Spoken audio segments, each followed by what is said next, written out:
Hello captains, it's me, TONIK TZW, and we're here in a legendary tier destroyer. That isn't the Daring, it's the legendary Halland, and I've called this video a bunch of flankers. And if you can sort of get what I mean from there, it describes the majority of the players in battleships of this game. But we are going to take this torpedo boat through the middle of red team like a hot knife through butter, and honestly, I didn't know what to do with myself. There's a lot of battleships in this one. There's a couple of cruisers and a couple of destroyers.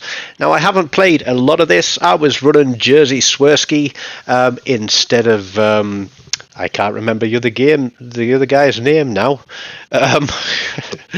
But I had an 88-second torpedo reload on it, and I think it's about a 2.2 second main battery reload on it. And I spawn on the center, and looking at the map, you know, I was thinking, okay, now it is domination. I like to play the caps. I like to play the cap that I spawn on, and I like to try and do what I can for my team. Now, I notice that there's no destroyer across there on Charlie Cap. I initially think of heading out that way, but then I change my mind and I decide to push forward a bit. Now, we do have Perceptive on here, and it's pointing off to the side. There's a Heisen Wallet Warrior way out to our front. And yeah, because he's obviously paid to finish the campaign early, because I don't think it's possible to have finished the campaign by playing the missions to this point. But I'm being sneaky. I'm thinking I've got 5-2 concealment. We put some torpedoes through that gap, and we'll save a salvo. There's a GK there guarding their cap. The Heisen is looking straight through the middle, and I'm playing very, very carefully, pushing through here, because I know there's nothing out in front of me. I can see I can see two battleships in front of me, but I'm judging the closest target to me by the distance to them and where my perceptive indicator is pointing, which is off to the left. So if one of those battleships suddenly becomes closer to me, then I know that they are closest than the ship that is on my left side. There's a Conqueror. I should have put a second set of torpedoes through that gap. We might have picked something up. But we're going to keep creeping forward ever so slowly. The Heisen is going away around the corner, and this is what I mean about a bunch of flankers. Everybody has left the middle of the map wide open. All these battleships are just going to try and sit as far back as they can and tank.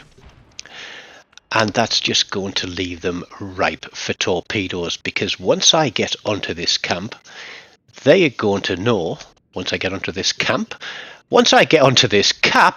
they are going to know that there is a destroyer that has come straight through the middle of the map. And this is like putting a cat amongst the pigeons. The Heisen is pushing through there. We'll put our second set of torpedoes, and then, oh, look across there to the right, we've got another bunch of big juicy targets. Mr. Yamato is about to get a wake-up call that says there is a destroyer out here, and my only disappointment is that these torpedoes do not hit harder, because there is the Kitakaze, which I've had some fun playing recently, but in backing out of the cap, he is going to back straight in to one of my torpedoes, or rather two of my torpedoes, and he is ticking. But has he damage controlled? Yes, he has. Mr. Yamato now realizes that this position is no longer good for him, and there is safety in numbers. So he is going to push forward with the Heisen, who's probably had to turn to avoid my torpedoes, and in doing so has presented himself with a full broadside. So we'll put another spread of torps across there. The Yamato's going to pick up speed. I know he is. That's a chancy shot. But we have everything else spotted here on the right hand side.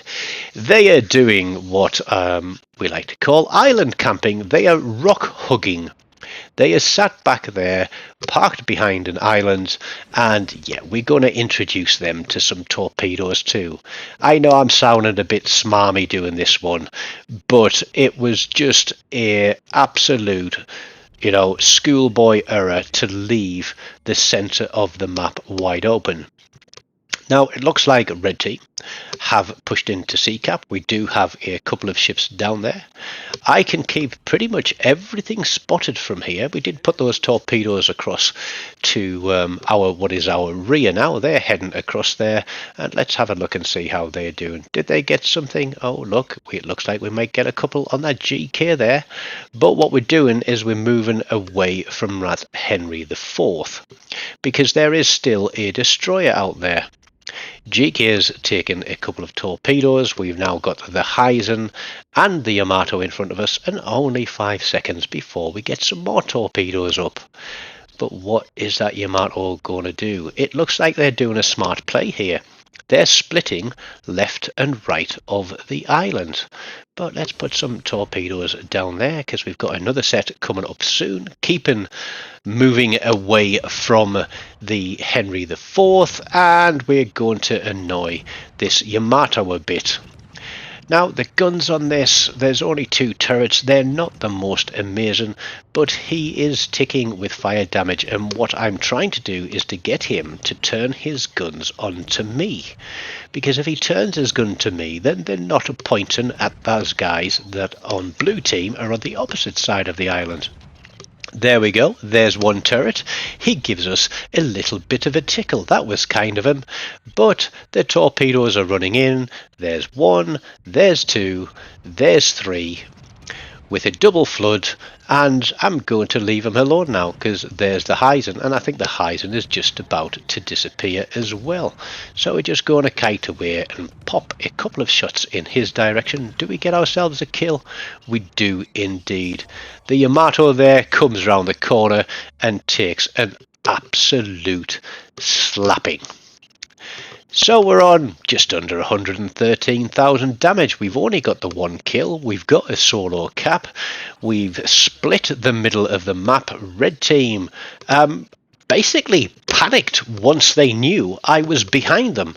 All those guys that were camped to the sort of this side of the far cap, once they saw those torpedoes coming in, they knew that they had to go forwards. They had no choice but to go forwards. And the Yamato and the Heisen, they all had to do the same thing.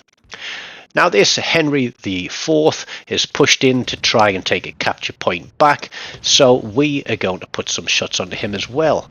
We are still spotted. No, we're not. So we'll put our torpedoes out there in case he decides to come towards us. And again, what we're going to try and do is annoy him, because if he's going to do the right thing, he's going to want to shoot at the destroyer and get rid of it off the map. And I am going to try and farm him for some cap resets. And in turning to try and get his turrets at me, he's going to turn broadside to all those guys out there on my rear. And there we go. Although we get a fire on him, he goes out, smashed back to oblivion.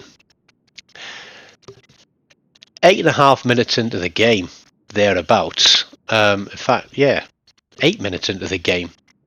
Red team are down to 3 ships. We've still got 6, so it's looking good for us. But what do we do from here? That's the question. It's going to be a very slow sail over to the other side of the map. And as we sail across there, I'll speed it up a little bit, because we've got a bit of a merry-go-round going on. It's obviously that the Khabarovsk is in the is it Bravo Kappa down there, and the Minotaur is out that way too, so they're all going to be coming around in this direction. So I'm going to zip as quick as I can to the other side of the map. So I guess the lesson that I'm trying to teach people into this one is don't always push straight out to the flanks. Always try to have somebody cover the centre of the map. And if you do get pushed and you're a destroyer, you could always try to pull back and support the team by pushing back onto that cap, calling for some assistance, and then you could literally, I was on my own there, I had no support, you could literally take a destroyer out of the game, giving your team the advantage. If I'd have been pushed, then as I did, I went in one direction. I was chasing the guys that were pushing round on Charlie Cap, but nobody came back to even attempt to get me. We have 900 points versus blue team's 250, but we lose a ship there, so they pull it back a little bit. It is 4 players 2. Now, I know that they're probably all expecting me to spot for them, but what I don't want to do is to give away my position. I can see where the Minotaur is hiding. If those guys had any sense, they would sail away from wherever the Khabarovsk is, and just let me sail onto this camp. I've said it again, sail onto this cap, as we've done. We'll put some torpedoes away down to the corner after that little zip from one side of the map through the other.